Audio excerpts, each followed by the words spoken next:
Tanong ko lang po, sino ang maruming espiritu na sumanib sa lalaking Geraseno?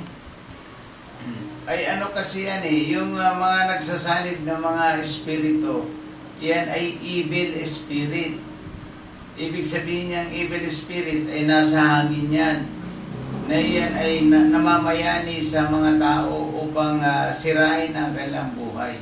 Tingnan natin doon sa Judas, sa Judas yan nakasulat.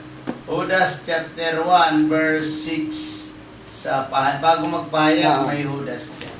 Okay. Judas chapter 1, isang chapter lang naman yan. Verse ano tayo? 6. Okay.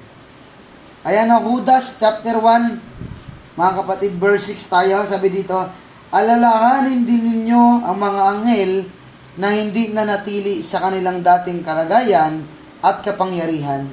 Sa halip ay iniwan ang kanilang tahanan, kaya't sila'y ginapos ng Diyos nang di mapapatid na tanikala at ibinilanggo sa malalim na kadiliman hanggang na sila'y hatulan sa dakilang araw ng pag-uok. Ayan.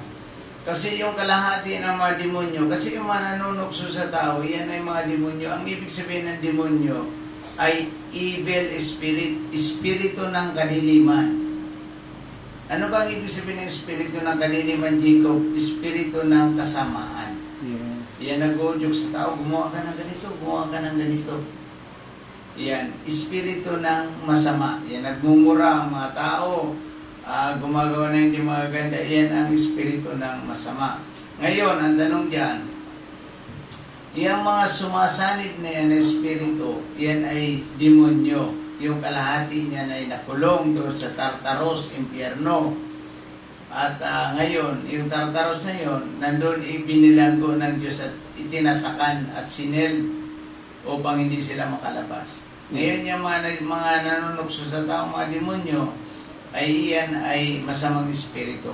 Ang espiritu ng Diyos, yung mga anghel na namamayani sa atin ngayon, patnubay natin, ay yun ang mabubuting anghel.